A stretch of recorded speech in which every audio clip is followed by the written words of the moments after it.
Now, we have seen empirical formula. Also, we have seen how to find molecular formula from empirical formula. Now, next is stoichiometry.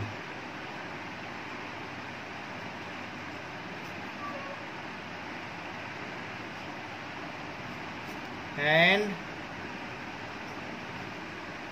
stoichiometric calculations.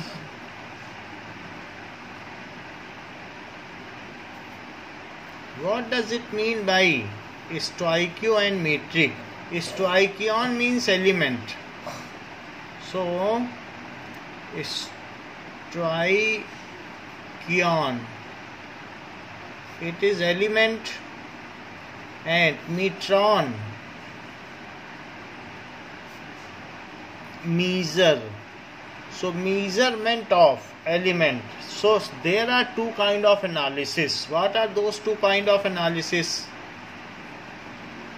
एक होता है qualitative analysis,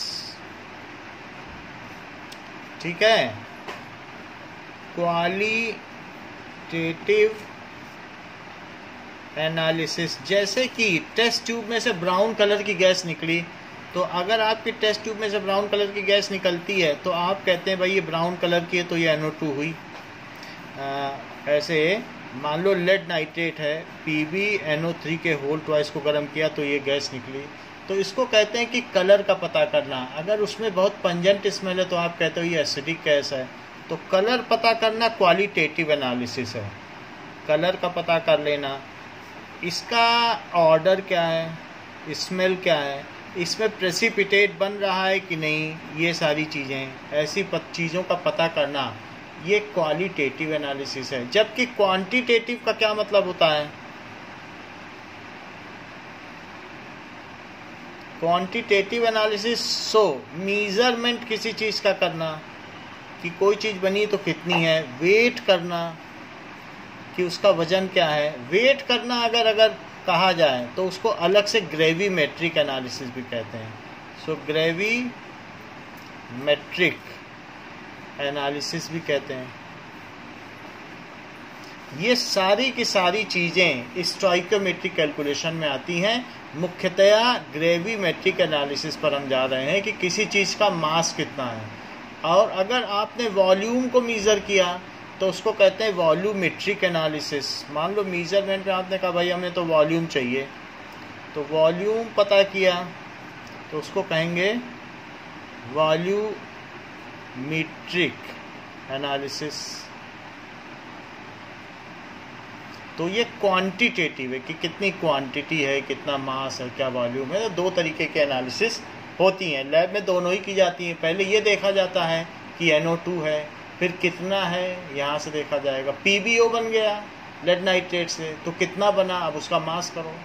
तो ये सब इससे देखा जाता है। सो इसको मीज़रमेंट कहते हैं और ये सब आता है स्टोइकोमेट्री में, मीज़रमेंट ऑफ एलिमेंट। नाउ आप देखें तो बुक कहती है it deals with the calculation of masses and volume. तो gravimetric and volumetric analysis of the reactants and products, कितना हमने लिया और कितना बना। सो these all information is available in balanced chemical equation.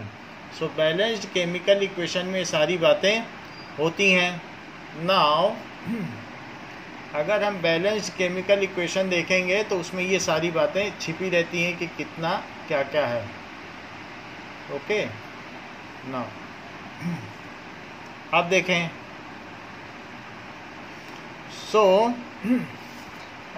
जैसे कि हम एक बैलेंस्ड केमिकल इक्वेशन ले लें, CH4 + 2O2 मीथेन की बर्निंग और CO2 और +2H2O।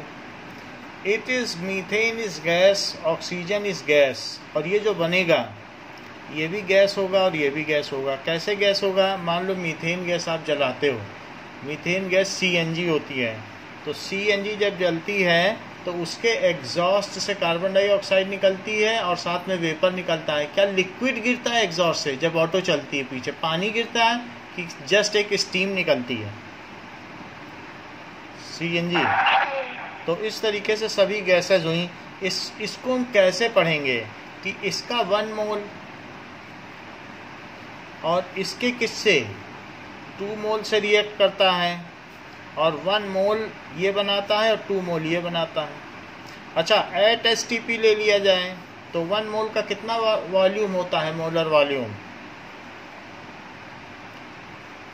22.4 लीटर, ये 2 मोल बना। ठीक है, अभी हम बार में नहीं ले रहे हैं, ATM में ही ले रहे हैं। 6th चैप्टर में बार में लेंगे तब 22.71 लिखेंगे, तो अभी इन जनरल ATM में ले रहे हैं। इसका 2 मोल का कितना होगा 44.8 लीटर। ये 1 मोल है तो 22 दैट इज 4 लीटर, और इसे क्या लिखा जा सकता है 44.8 लीटर। अब 1 मोल का वजन क्या होता है, मोलर मास के टर्म्स में लिखो तो 1 मोल का कितना वजन होता है CH4 का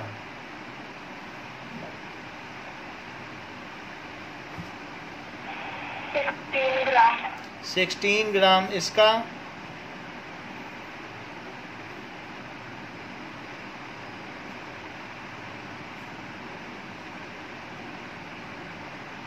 बताइए 2 मोल O2। हाँ, थोड़ा जल्दी बताया करो। CO2 44। हाँ, गुड 44। इसका बताओ 36। कितना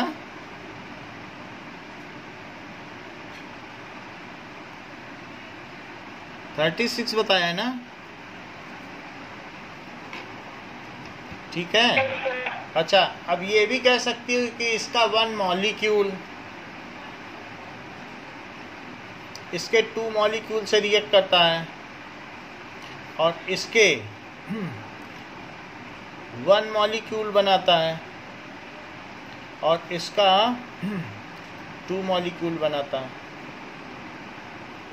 सो इस चीज़ को लिखेंगे कैसे, इस चीज़ को लिखना भी एक स्टोइकियोमेट्रिक, ये सब मोलर में है, ये मोलर टर्म है, और ये है मॉलिक्यूल के टर्म्स में। सो 1 molecule of CH4 reacts with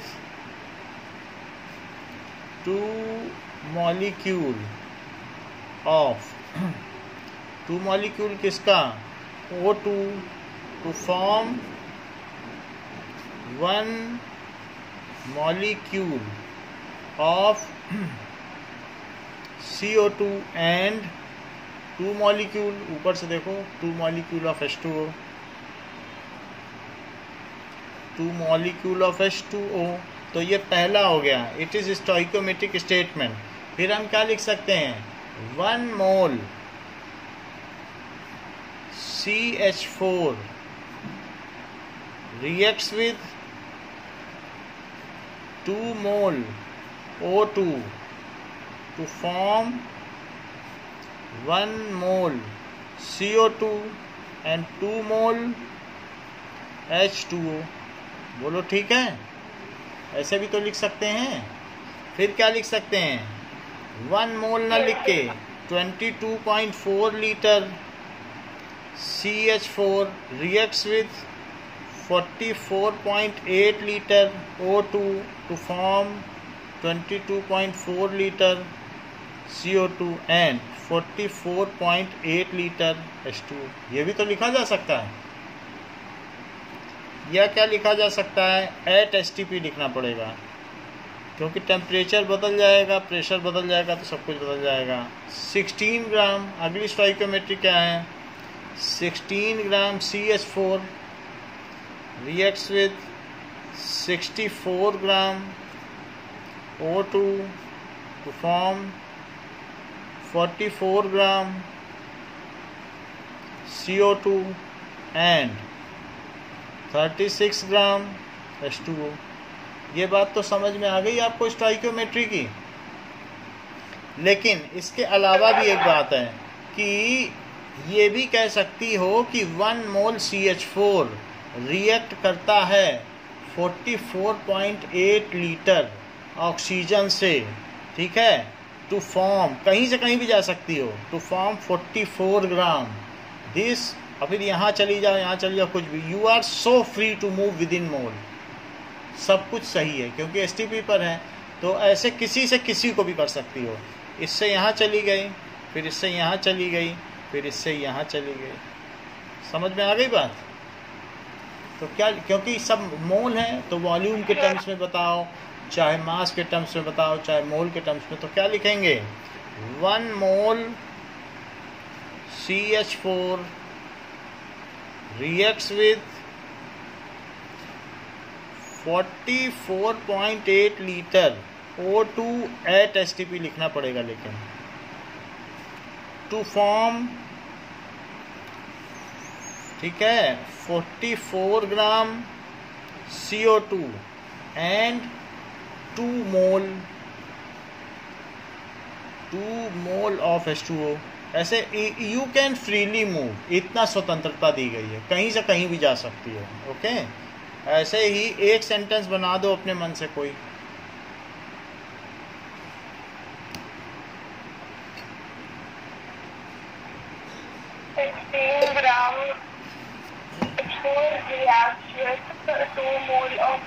sixteen gram CH4, धीरे धीरे, 16 ग्राम CH4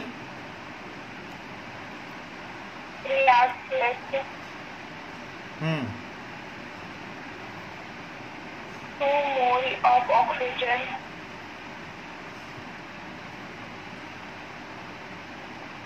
to form 22.4 liter CO2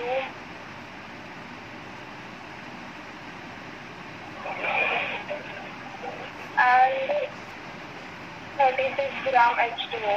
अब आपको पता चल गया इसका मतलब। तो स्टोइकियोमेट्री ऐसे ही बनती है। Now we will see some questions regarding stoichiometry. जो मैंने लिखा है वो 18 पेज पे पलटोगी तो वो सब कुछ लिखा हुआ है, आप देख सकती हैं। Now we will see problem 1.3। Problem 1.3 पे आओ। Calculate the amount of water produced by combustion of 16 gram methane. मान लो 16 ग्राम मीथेन जलती है, तो एक बैलेंस्ड इक्वेशन बनाइए। सो अब ये बताओ कि यहाँ 1 मोल लो और वही चीज़ लो जो पूछी गई है, ज़्यादा करने की ज़रूरत नहीं है। अब water 2 mole, 1 mole methane on complete combustion give 2 mole of water. तो यहाँ लिखो 1 मोल कितना होता है? 16 ग्राम, खुद ही 16 ग्राम है। सो और ये पूछ रहा है amount of water produce. So amount of water कितना हो जाएगा? 36 gram. So by above balance reaction it is clear that 16 gram methane on complete burning, क्योंकि 2 मोल 36 ग्राम होता है, on complete burning will give 36 gram water, will produce 36 gram water. हमने stoichiometric के basis पे किया है। सो नाउ अब देखो, from above balanced equation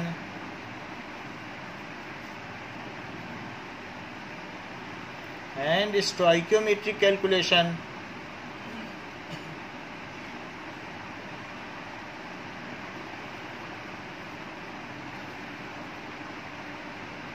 it is clear that 16 gram methane on complete combustion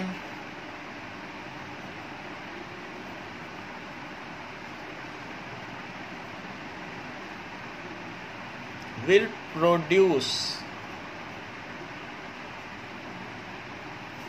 36 gram H2O water. अब देखो नया प्रॉब्लम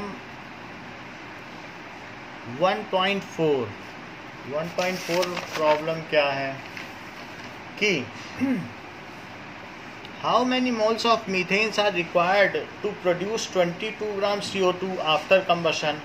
फिर से वही चीज़ पूछ रहा है, मीथेन के कंबशन से सो CH4 एक बैलेंस्ड इक्वेशन बना लें, तो ये O2 से रिएक्ट करेगी और फिर बनाएगी CO2 प्लस 2H2O। तो अगर ये हमसे पूछ रहा है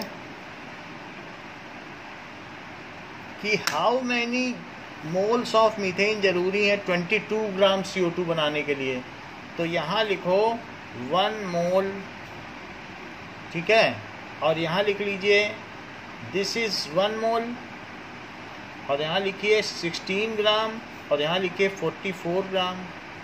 तो 44 ग्राम CO2 इज प्रोड्यूस्ड बाय 1 मोल। कहीं से कहीं भी जा सकती हो, यहाँ से यहाँ भी तो जा सकती हो। सो 44 ग्राम CO2 इज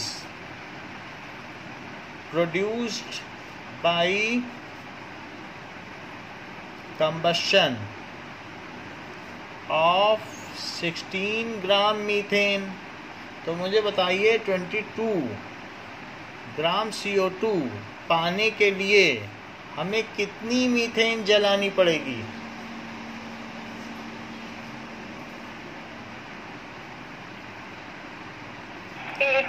हाँ, तो 16/44 इंटू 22 से इसको कट कर दो, तो यहाँ 2 से इसको कट कर दो, तो ये 8 आ गया। दिस इज 8 ग्राम। समझ में आ गया कैसे करना है स्टोइकियोमेट्रिक कैलकुलेशन? ठीक है। Now next is problem. ठीक है। Now limiting reagent.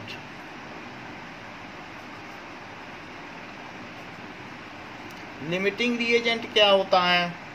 The reagent which present in lesser amount get consumed after some time. The reagent, उसी में डेफिनेशन लिखी है, the reagent which is present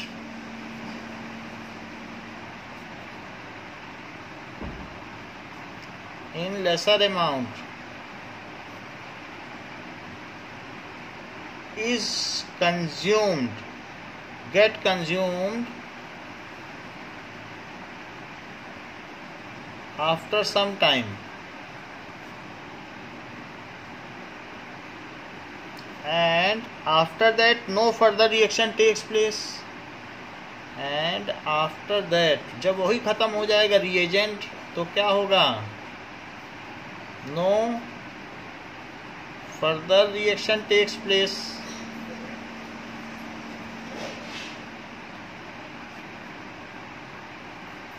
ठीक है। whatever be the amount of other reagent present, whatever be the amount of other reagent present। ये बताओ कि आपने एक 50 ग्राम कोयला जला दिया खुले में ऑक्सीजन होती है, तो लिमिटिंग रिएजेंट क्या हुआ? ऑक्सीजन की कोयला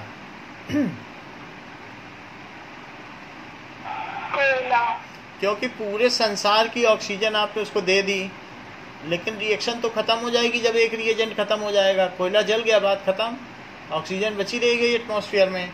तो इस तरीके से what ever be the amount of other reagent present, तो उस चीज़ को कहते हैं limiting reagent.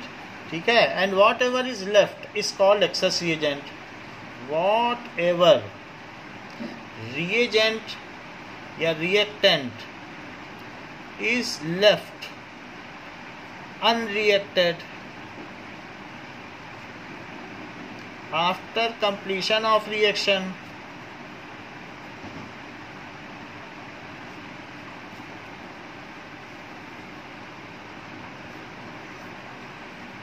is called excess reagent। ठीक है। अब हम प्रॉब्लम करेंगे। वैसे हमने लिमिटिंग रिएजेंट की प्रॉब्लम कर ली है, लेकिन एक प्रॉब्लम और आ गई है 1.5, तो इसको भी कर लेते हैं। एग्जाम्पल है, तो N2 और H2 हेबर प्रोसेस से NH3 का निर्माण करते हैं।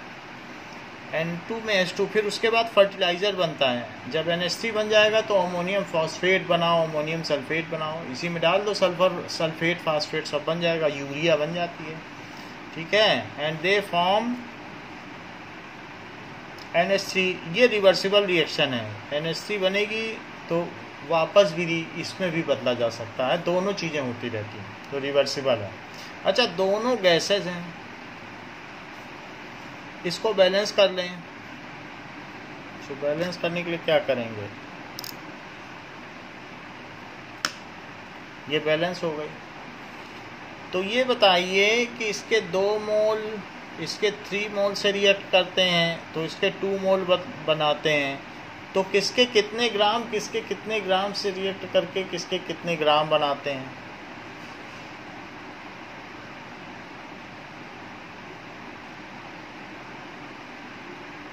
बताओ। फर्स्ट वाला तो 1 मोल होगा ना नाइट्रोजन। अच्छा सॉरी 1 मोल, हाँ बोलो।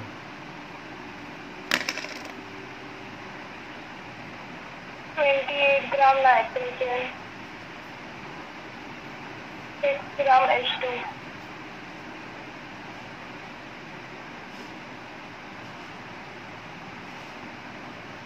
34 ग्राम। ध्यान से करो, 44 नहीं, ठीक से करो। NH3 का कितना मोलर मास है?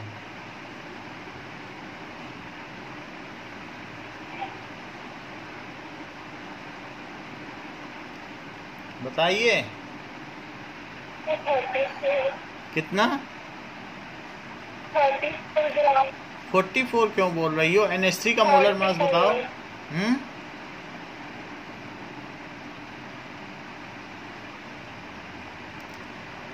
थोड़ा बताया करो, NH3 का मोलर मास, NH3 का मोलर मास कितना है?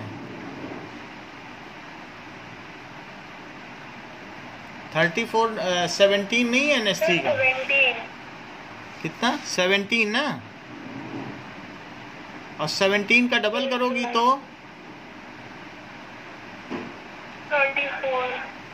34 ग्राम हुआ। चलिए, अब हमें दिया गया है कि at starting T is equal to 0, जब समय शुरू हुआ तो हमारे पास 10 किलो हाइड्रोजन थी और 50 किलो नाइट्रोजन है और 10 किलो हाइड्रोजन है, और ये कुछ नहीं है। अब आफ्टर कंप्लीशन हमें पता करना है, तो इसमें लिख लो कि 28 ग्राम, कुछ भी ले सकती हो, ये भी ले सकती हो, ये भी, पता चल जाएगा कौन सा लिमिटिंग एजेंट है। कंप्लीटली रिएक्ट्स विद तो 6 ग्राम हाइड्रोजन, तो बताओ 50,000 ग्राम नाइट्रोजन रिक्वायर्स, उसे कितने की जरूरत पड़ेगी? Required 6/28 into 50,000। जरा पता तो करो कि कितने की जरूरत पड़ेगी अपने कैलकुलेटर से।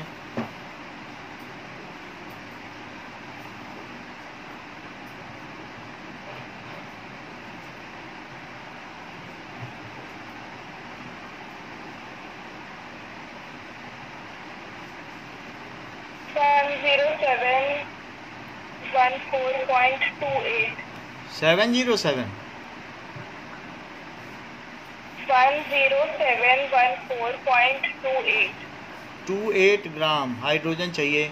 तो क्या इतनी हाइड्रोजन है? बोलो कि नहीं है?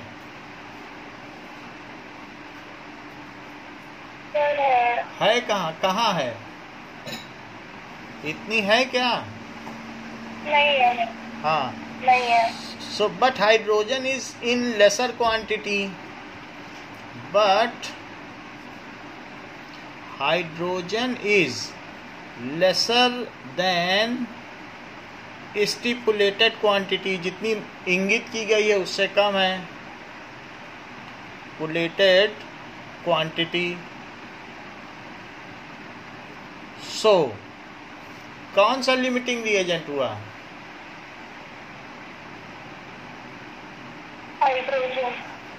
Hydrogen is limiting reagent. तो हाइड्रोजन जितनी अमोनिया बना सके सो बना सके, और बाकी तो ये एक्सेस रिएजेंट है, ये तो बचा ही रह जाएगा। And N2 is excess reagent. Hydrogen will determine the amount of products, ठीक है, the mass of products, क्योंकि जो लिमिटिंग रिएजेंट है वही पता कर सकता है कि कितना मास बना। तो 6 ग्राम हाइड्रोजन इतने ग्राम अमोनिया बनाता है, तो इतने ग्राम हाइड्रोजन कितनी अमोनिया बनाएगा। सो देखो 6 gram hydrogen produces 34 gram ammonia. Ammonia की भी पंजेंट स्मेल होती है जो वॉशरूम से आती रहती है। सो 6 gram hydrogen produces 34 gram ammonia.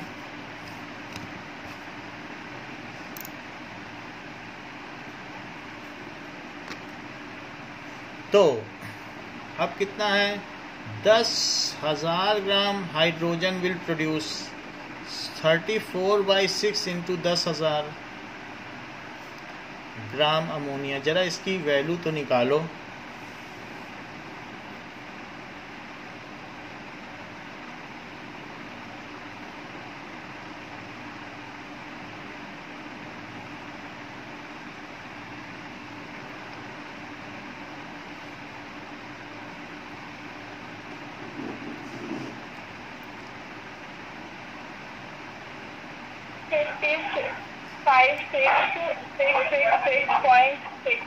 Five six 6.67 इतने ग्राम हो गया। इसे केजी में बदल दो तो 56.67 केजी हुआ कि नहीं। 1000 से डिवाइड कर दो। अब फाइनल आंसर देखो, फाइनल कितना दिया है, 56.1 केजी दिया है। अच्छा, उन्होंने क्या किया है, उन्होंने डिवाइड किया फिर मल्टीप्लाई किया, इससे उनके आंसर में एरर आ गई। हम लोगों ने डायरेक्टली निकाला, ये सारी वैल्यू तो ठीक है ना, तो इसलिए ये बिल्कुल करेक्ट वैल्यू है।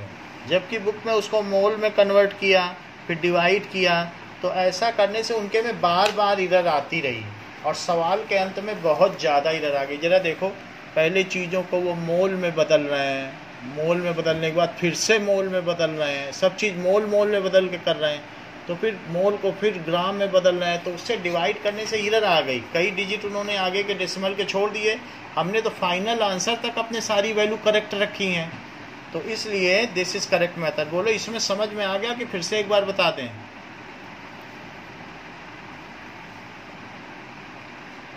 बताइए। समझ आ गया। अच्छा, तो अब एक क्वेश्चन इसमें पूछा नहीं गया, फिर भी हम बताएंगे आपको कि how much N2 is left. मान लो कभी पूछ लिया जाए, so how much N2 is left behind. अब इसके लिए क्या करेंगे, बताओ क्या स्टेटमेंट लिखें।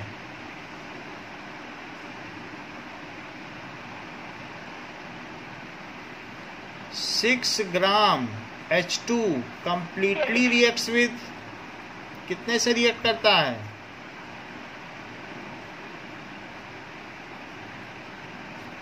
28 ग्राम नाइट्रोजन। तो 10,000 तो मेरा पूरा खत्म हो गया हाइड्रोजन, तो वो कितने से रिएक्ट किया होगा,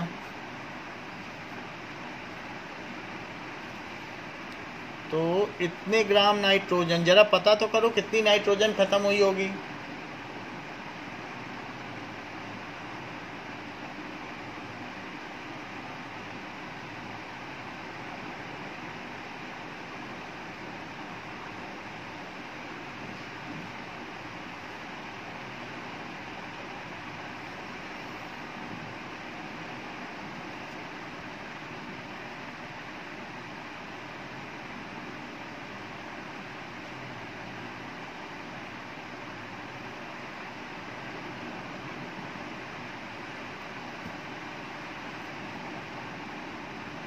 बताइए।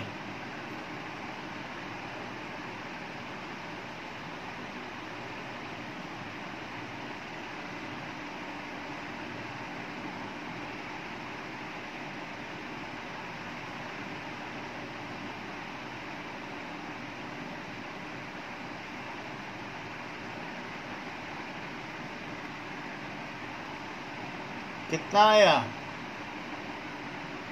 4666.67 4666.67 ग्राम। अच्छा, ये चीज़ आ गई। तो अब हमारे पास ये पता चल गया। सो लेफ्ट ओवर नाइट्रोजन कितनी हुई या अनरिएक्टेड नाइट्रोजन? टोटल 50 किलो की थी और उसमें से 46.67 kg यूज हो गई, तो कितनी बच गई होगी?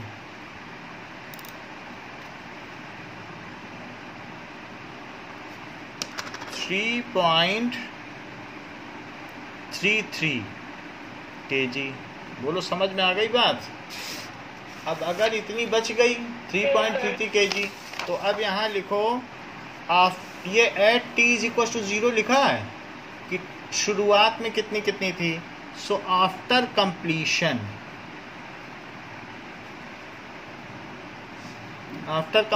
क्या क्या बचा? ये कितनी बची? 3.33 kg। बताओ ये कितना बचा?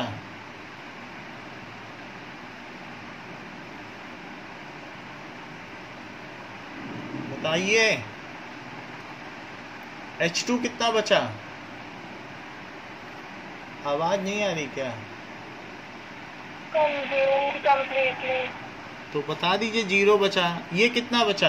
कितना बना?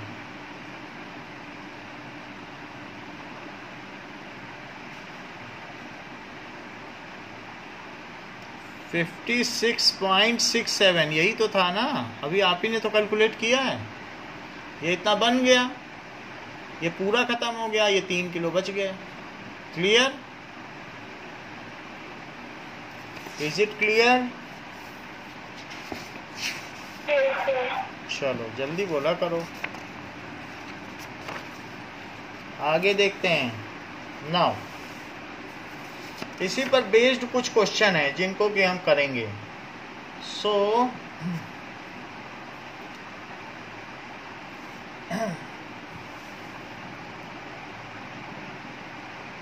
we will see the question of 1.26 stoichiometry पे बेस्ड है। तो क्वेश्चन करते हैं। क्वेश्चन कहता है कि if 10 volume of di hydrogen gas reacts with 5 volume of di hydrogen. वैसे डाई हाइड्रोजन जब रिएक्ट करती है तो वाटर बनाती है, तो ये 2 वॉल्यूम है, 2 मोलर वॉल्यूम है, तो 2 वॉल्यूम है। ठीक है, या आप ये लिख सकते हैं कि 44.8 लीटर और ये 22.4 लीटर, और ये कितना है? दैट इज 44.8 लीटर, जबकि सभी गैसेस हैं और ये बैलेंस रिएक्शन है।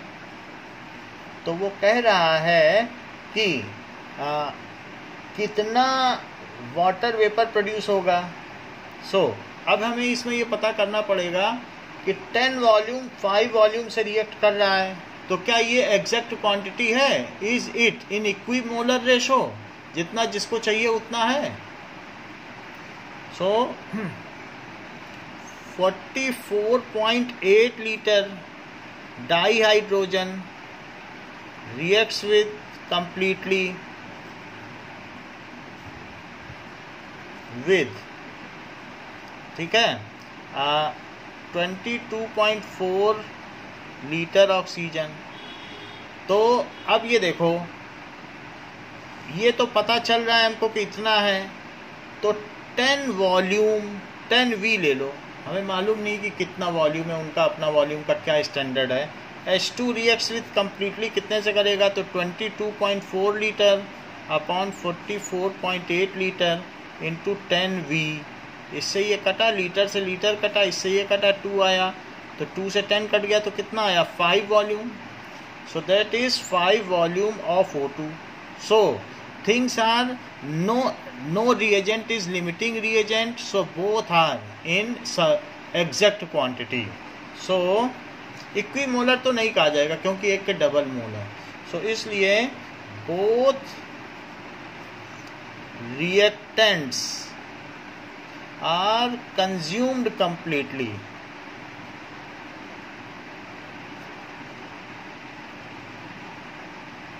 after reaction, पूरी तरीके से ये कंप्लीट हो जाएंगे। ठीक है। नाउ अब हम किसी एक को ले लें कि 44.8 litre dihydrogen produces 44.8 litre water vapour. So 44.8 litre dihydrogen, so 44.8 litre water vapour. So 2 volume H2 will produce how much water vapor? तो 44.8 litre upon 44.8 litre into 10 volume. 2 volume तो नहीं दिया है, 10 वॉल्यूम दिया है, 10 वॉल्यूम। तो कितना कर देगा? लीटर से लीटर गया, ये पूरा गया, तो 10 volume water vapour. So 10 volume of water vapour is produced. बताइए, बात समझ में आ गई? चलो आगे देखते हैं। What will be the mass of one C12 atom in gram? So question number बोला गया है 1.30।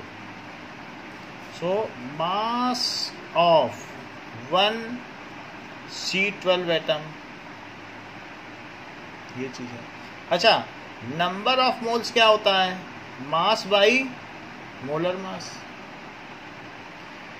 और साथ में n बाई n नॉट भी होता है। हम इसको ले लें तो दिस इम्प्लाइज, हमें मास तो पता नहीं, एक एटम का चाहिए, और यहाँ n की जगह 1 ले लो। जितना नंबर रखोगे उतने का मास आ जाएगा। हमें तो एक ही का चाहिए, तो 1 का है। अच्छा, मोलर मास कितना होता है? सो दैट इज 12 ग्राम पर मोल। अच्छा, ये क्या होता है? 6.022 into 10 to the power 23 particles per mole. पर मोल में इतने की संख्या, तो पर मोल कटा।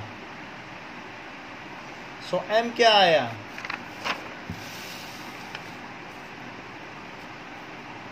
m निकालो, 12 ग्राम ऊपर रख दो और नीचे 6.022 इंटू 10 टू द पावर 23 रख दो। अब 6 से इसको डिवाइड कर, 12 को इससे डिवाइड करो,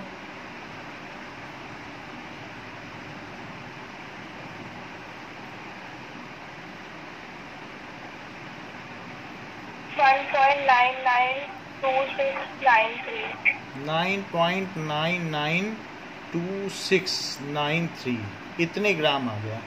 सो mass of one carbon atom is 1.99। अच्छा 1.9, हाँ 1 ही आएगा क्योंकि 2 से थोड़ा कम रहेगा। सही कह रही है, 1.99। So mass of one C12 atom is 1.992693 into 10 to the power -23 gram. ये फार्मूला तो आपने 9th में यूज़ किया है ना, बस वही कर लो। चलिए अब 1.32 पे आ जाओ।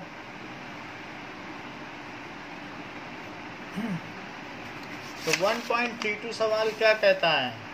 ये है एवरेज एटॉमिक मास पे बेस्ड। एवरेज एटॉमिक मास के पर अगर हम निकालना चाहें आर्गन का, तो उसमें 3 आइसोटोप्स हैं। Now so average atomic mass of argon it is equals to, जो भी एटॉमिक मास होगा फर्स्ट आइसोटोप का एटॉमिक मास प्लस, वो आपको लिखना पड़ेगा plus its percentage abundance. So atomic mass of AR36 into its percentage plus atomic mass of AR38 into its percentage plus atomic mass of AR40 का भी isotope है into its percentage abundance और divided by total मिला के कितने हो गए 100। ठीक है, तो इस तरीके से ऐसा हमने क्लोरीन के लिए किया था 35.96755 इंटू ये तो मोलर मास है। अब मोलर मास से मतलब नहीं है, हम यू में लेंगे। Calculate the average molar mass भी ले सकते हो, तो वो कह रहा है average molar mass. Molar mass का भी यही फार्मूला है, आप एटॉमिक मास लो या मोलर मास, आप एक साथ मोलर मास भी निकाल सकते हो। यहाँ सब जगह क्या लिख दो, क्योंकि वो मोलर मास ही दे रहा है तो हमें मोलर मास निकालना है, जैसा देगा वैसा निकालना है और कोई फ़र्क तो होता नहीं है। एंड नॉट से एवरेज मोलर मास, सब जगह क्या लिख लो, मोलर मास। अब देखो सब जगह मोलर मास ही तो दे रहा है, तो into 0.337 plus 37.96272 into 0.063 plus 39.9624 into 99.6 और डिवाइडेड बाई 100। देखो अब अपनी कॉपी में एक पेज निकालो और कैलकुलेटर से इनका मल्टीप्लाई या तो हमको बताती जाओ, तो बताती जाओ तो हम लिखते जाएं। पहले इन दोनों का बताओ, बुक से देख देख के बताना मल्टीप्लाई कर।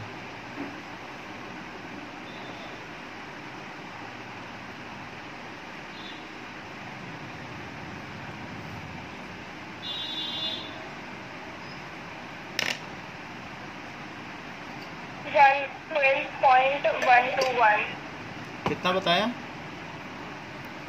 फिर से बोलो। 12.121। अगले का बताओ।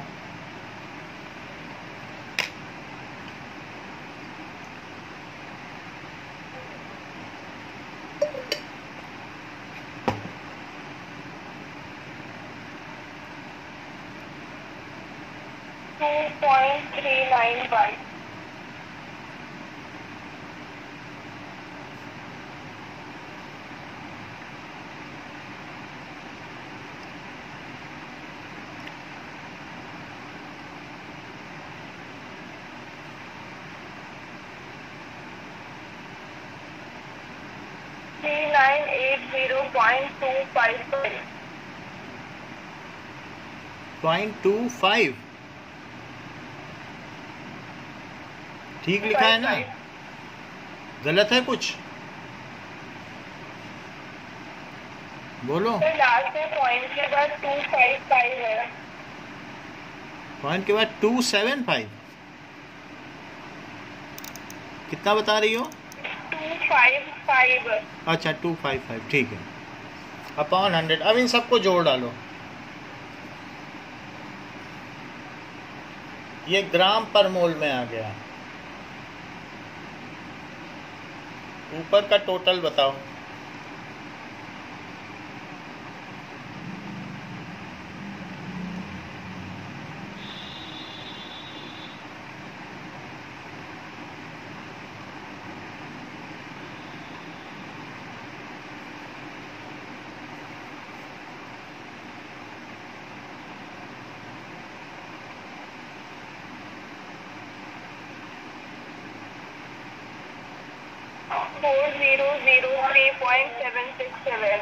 $4003.767 यही है ना? तो इसमें 100 से डिवाइड करो, 40.03767 gram per mole. So this is your answer. समझ में आ गई बात? अब देखो बाकी 3 डिजिट तक राउंड ऑफ भी कर सकती हो तो 8 हो जाएगा, अदरवाइज ठीक है। क्योंकि एबेंडेंस 3 डिजिट तक है तो एबेंडेंस के हिसाब से 3 डिजिट तक ही हमें रखना चाहिए। 40.038 ग्राम पर मोल, इतना आपने बताया। यही पीछे लिखा भी होगा, अगर आप आर्गन का देखेंगे तो पीछे की टेबल में यही मिलेगा। नाउ 1.33 देखो, इस क्वेश्चन में कहा गया है number of atoms in each of the following. 52 mole of argon है, तो 52 मोल ऑफ आर्गन में कितने नंबर ऑफ एटम होते हैं? तो मोल अब is equals to n is equals to n/n0। तो यहाँ पर n 52 मोल है, नंबर ऑफ एटम्स नहीं पता, अवागाड्रो नंबर पता है, ये हो गया 23। सो नंबर ऑफ एटम्स है, okay. So much particles per मोल या एटम है तो यहाँ एटम पर मोल, तो नंबर निकाल लो। 52 इंटू 6.022 इंटू 10⁻23, ये एंटिटीज पर मोल हैं। पार्टिकल है तो पार्टिकल पर मोल लिख सकती हो, चूंकि आर्गन एटम में होता है, मोनो एटॉमिक है तो एटम्स पर मोल। तो इससे सुविधा हो जाएगी कि बाद में हमें अपनी तरफ से यूनिट जनरेट नहीं करनी पड़ेगी। So it is this much atoms per mole, इनका मल्टीप्लाई बता दो, उतने एटम होंगे।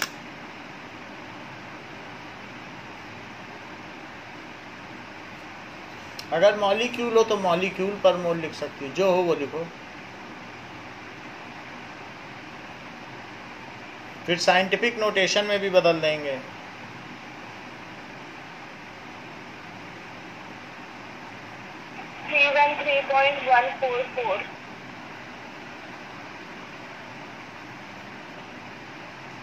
इसको साइंटिफिक नोटेशन में बदलो।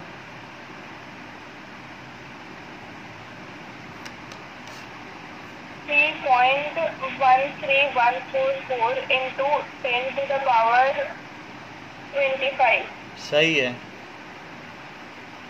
एटम्स पर मोल। अब अगला क्वेश्चन क्या कह रहा है कि 52U सेकेंड, तो 52U ऑफ हीलियम है, तो U में कितने नंबर ऑफ एटम्स होंगे?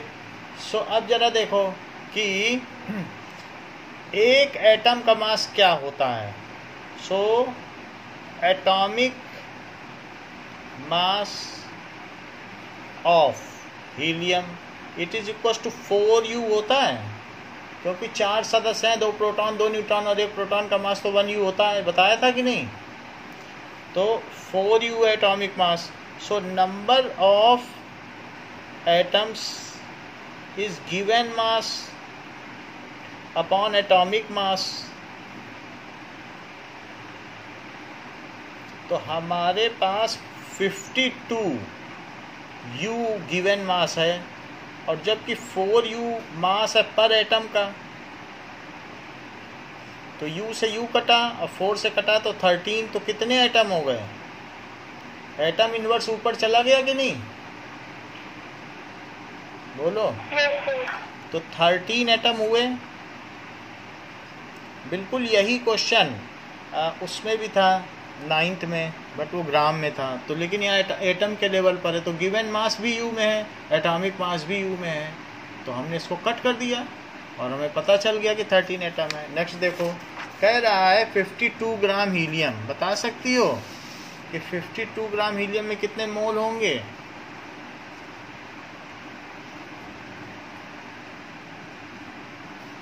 Number of moles is equal to mass by molar mass, और n/n0। हम मोल निकालेंगे ही नहीं, हमको नंबर पूछा जा रहा है, तो हम इसी से काम चला लें। 52 ग्राम है, और बताओ हीलियम का मोलर मास कितना होता है? नंबर ऑफ एटम चाहिए, और ये क्या है? तो ग्राम से ग्राम कटा, और ये पर मोल है। एटम्स पर मोल भी लिख सकती हो, क्योंकि इतने एटम्स होते हैं। पर मोल से पर मोल कटा, ये ऊपर गया 52 इंटू 6.022 इंटू 10⁻23/4। 4 से ये कट के 13 आ गया। तो बताइए कि कितने एटम्स हुए।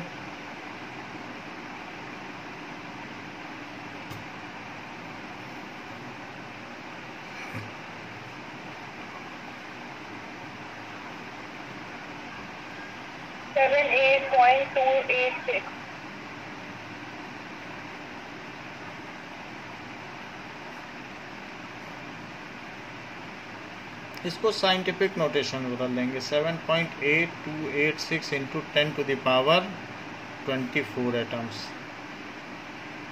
फिर बाद में कंक्लूड कर लेना। नाउ 1.34 ये भी स्टोइकोमेट्री पर बेस्ड है। नाउ 1.34 क्वेश्चन क्या है। Welding fuel gas contains carbon and hydrogen only. वो कौन सी वेल्डिंग गैस है जिससे हम ऑक्सी एसिटिलीन है, कौन सी है ये पूछ रहा है। लेकिन हम आपकी जानकारी के लिए बता दें कि सच गैस इज ऑक्सी एसिटिलीन, एसिटाइलीन। फिर से समझो, यानी C2H2 और प्लस ऑक्सीजन मिला करके एक सिलेंडर में भर दी जाती है। जैसे ऑक्सीजन का सिलेंडर बाजार में बिकता है तो ऐसे सिलेंडर होता है, बिल्कुल इसमें भरी जाती है। अच्छा, C2H2 को क्या कहते हैं? क्या इसे इथाइन कहती हो?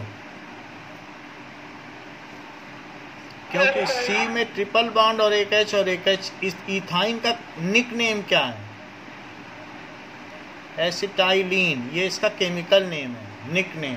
बाजार में इसी नाम से बिकती है।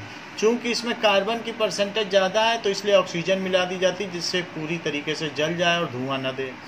ठीक है, इसमें कार्बन ज़्यादा है कि C2H6 में कार्बन ज़्यादा है। यहाँ 2 कार्बन पे 6 हाइड्रोजन है, या 2 पे 2 है।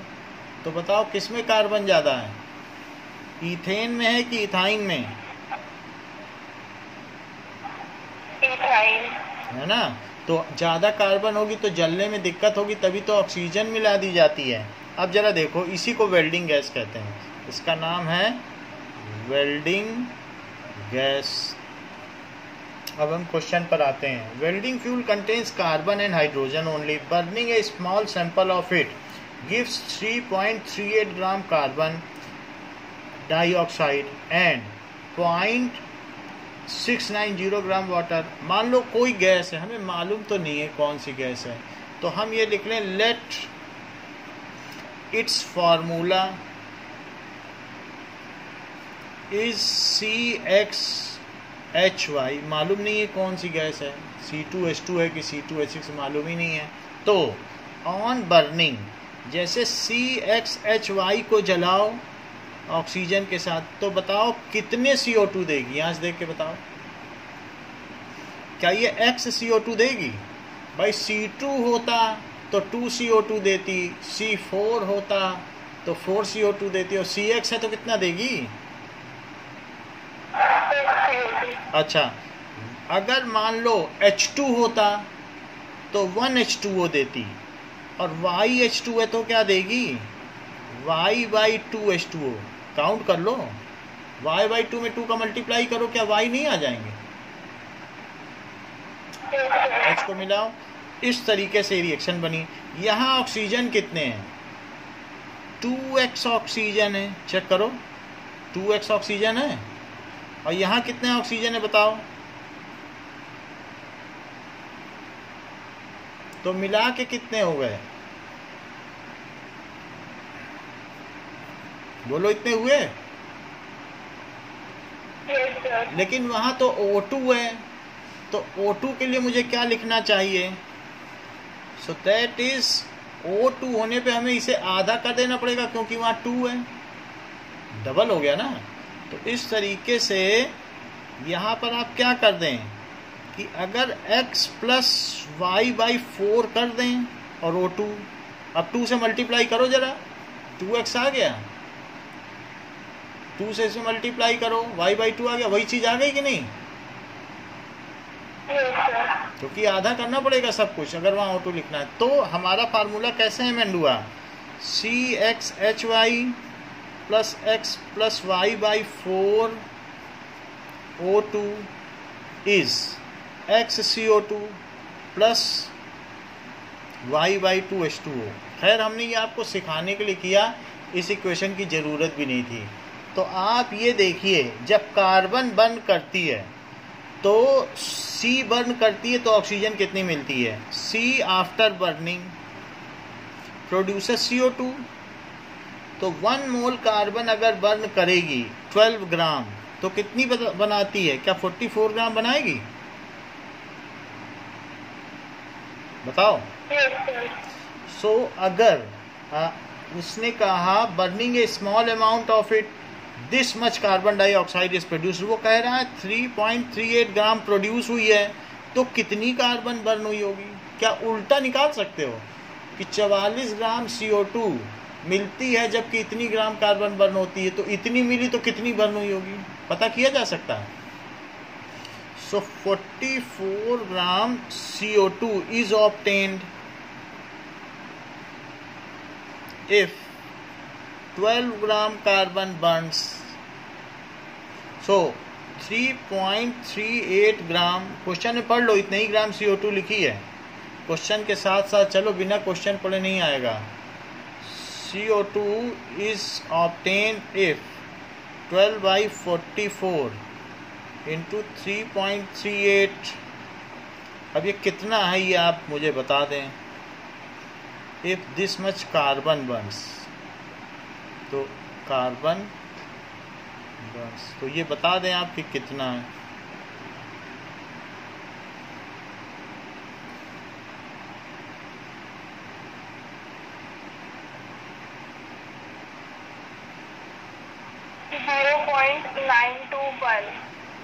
कितना आया है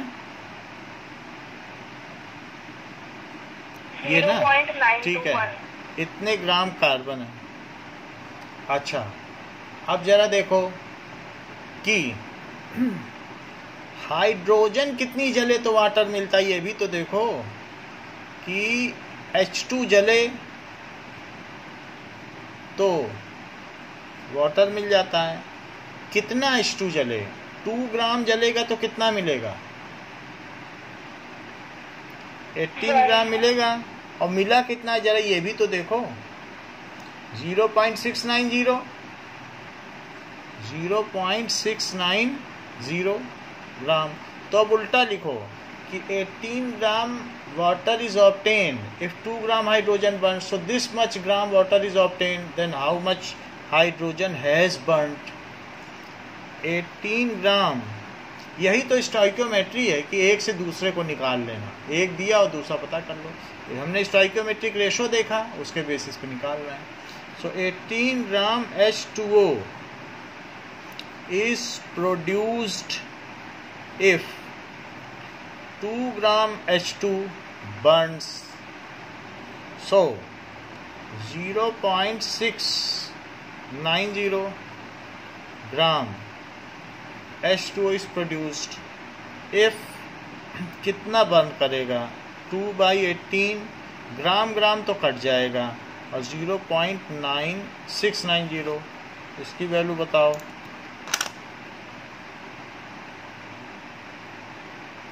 ग्राम हाइड्रोजन बर्न्स 0.0766। कितना? एक बार और बोलो। 0.0766। अच्छा ठीक है, इतना ज़्यादा, इतना ही ठीक है।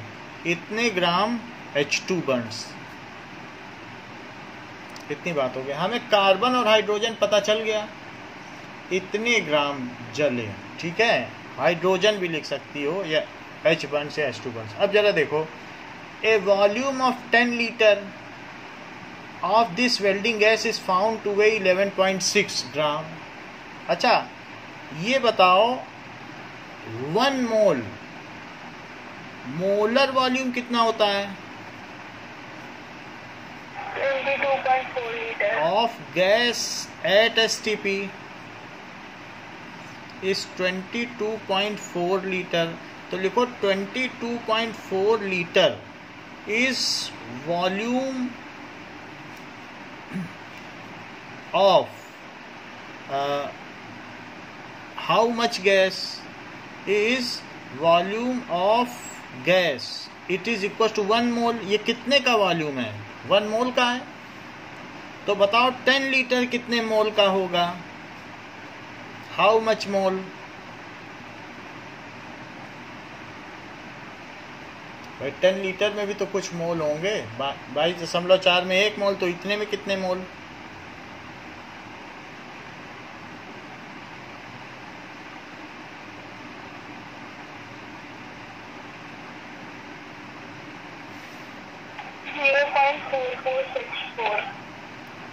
Zero point 4464।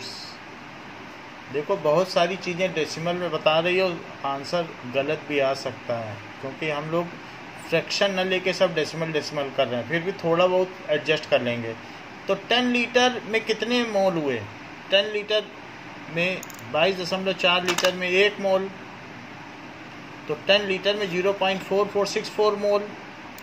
अच्छा, अब बताओ, कह रहा है कि इतने मोल का वजन, देखो क्या लिखा है, अगली लाइन पढ़ो, उसमें कितना दिया इतने मोल का वजन जो गैस है?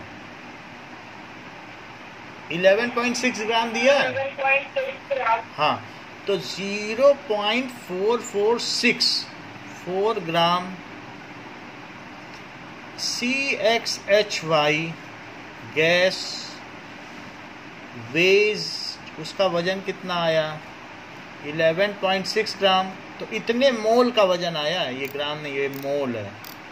इतने मोल का इतना वजन, तो बताओ 1 मोल का कितना वजन?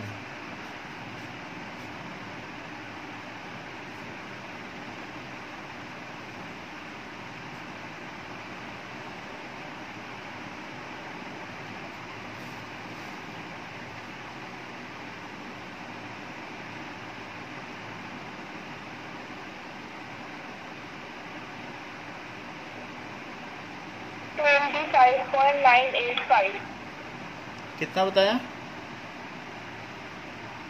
25.985। तो इतना ये चीज वजन आ गई, इतने ग्राम। तो इतने 1 मोल का कितना वजन? इतने ग्राम, इतने ग्राम आ गया। सो मोलर मास समझ में आ गया कितना हो गया? यही तो है molar mass. So molar mass of gas it is equals to 25.985 gram. अगर ऐसे न करना चाहती तो ये कर लेती, N is equals to mass by molar mass. तो कितने मोल है बताओ? 0.4464 और मास कितना है? 11.6 और डिवाइडेड बाई मोलर मास, तो भी तो आ जाता है। बताइए। वो तो मैं ऐसे ही करा रहा हूँ, लेकिन ऐसे भी आ जाता है। ठीक है, अब जरा देखो, मोलर मास आ गया, आपको एम्पेरिकल फार्मूला मास पता करना है। 11.6 ग्राम गैस जली, तो बताओ कितने कार्बन प्रोड्यूस हुआ? यहाँ देख के बताओ, 11.6 जली थी, कितना कार्बन प्रोड्यूस हुआ? यहाँ से 0.921 कार्बन है, ये 11.6 ग्राम ना। ठीक है, चलो इतनी बात है। तो इससे कोई मतलब नहीं कि इतनी जली है, वो नेक्स्ट स्टेटमेंट है कि एक वॉल्यूम दिया गया है और उसका वजन है, उसका पहले वाले स्टेटमेंट से कोई मतलब नहीं है। अब देखो कि मास ऑफ कार्बन, तो दो, चूंकि वो जो वॉल्यूम है it is hydrocarbon, as CXHY is hydrocarbon. So total mass of sample कितना हुआ? मास ऑफ कार्बन जितना आपने निकाला कि इतनी कार्बन उसमें रही होगी 0.921, और मास ऑफ हाइड्रोजन जितना हाइड्रोजन रहा होगा, it is mass of carbon plus mass of hydrogen. कितना कार्बन है? 0.921 ग्राम, और हाइड्रोजन कितनी मिली? 0.0766 ग्राम हुई। तो 0.0766 ग्राम, तो कितना हो गया बताओ? 0.997. 1.997। 0.9976. 0.9976 आ गया, इतने ग्राम। अच्छा, यहाँ तक क्लियर है भाई? हाइड्रोजन और कार्बनी दोनों थे तो उनका मास ले लिया। अब इन 0.9976 ग्राम सैंपल ऑफ CXHY, अब यहाँ पूरी टेबल बनाओ जैसे मैं पहले बनाता था। एम्पिरिकल फार्मूला की एक टेबल होती है, उसमें क्या क्या चीज़ें होती हैं। पहले क्या होता है? एलिमेंट, फिर क्या होता है? गिवन मास, फिर मोलर मास, फिर क्या होता है? नंबर ऑफ मोल्स होता है, फिर सिंपल रेशो होता है, और फिर उसके बाद एम्पिरिकल। ठीक है, एम्पिरिकल की क्या स्पेलिंग है? आई आएगा, एम्पिरिकल फार्मूला। अब जरा देखो, तो एलिमेंट हमने C लिया और H लिया, तो C का कितना मास है बताओ? यहाँ पे 0.921 मिला, तो 0.921, और इसका मोलर मास कितना होता है? 12.011 ग्राम। ये भी ग्राम में ही है। और ये कितना आया है? 0.0766 ग्राम, और इसका कितना होता है? तो नंबर ऑफ मोल्स का क्या फार्मूला होता है? N is equals to mass by molar mass. तो मास रखो 0.921 और उसमें डिवाइड करो मोलर मास से। यहाँ भी करो 0.0 और 1.008, इसकी वैल्यू निकालो दोनों की। 0.0766 ऊपर की तो 766, इसकी निकालो।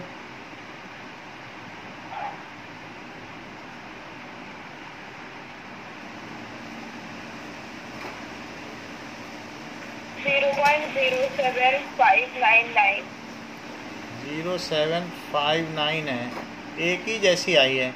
अच्छा, इन दोनों को आपस में डिवाइड करो, सिंपल रेशो, तो 0.0766 अपॉन 0.0759 और 0.0759 और 0.0759 छोटे वाले से डिवाइड करेंगे तो ऊपर इन दोनों में क्या आंसर आएगा? 1.009। बस 1 ही लिख दो, इसमें भी 1 आ गया कि नहीं? Yes sir. तो इसलिए इसका एम्पेरिकल फार्मूला CH हुआ। Yes sir. अच्छा, तो रेशो क्या हुआ? C:H is 1:1। Now molecular formula क्या हो जाएगा?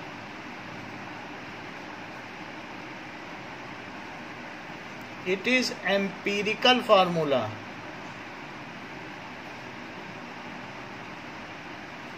टू दी n, तो CH to the n। Empirical formula mass क्या होगा?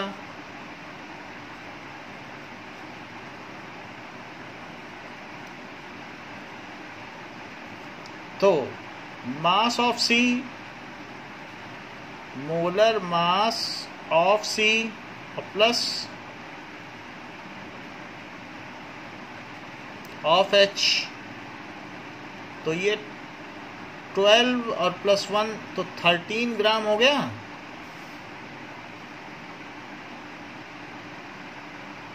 बताइए।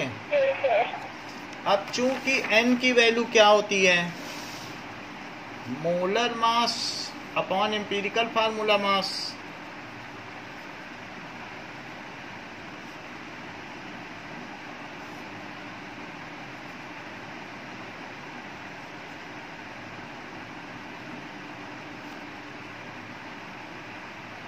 तो मोलर मास आया है 20, कितना आ गया है, 25 पॉइंट समथिंग आया है, 25.985, 25.985 बाई 13। सो ये कितना हो गया, लगभग 2 ही हो गया। आप वैल्यू निकालो।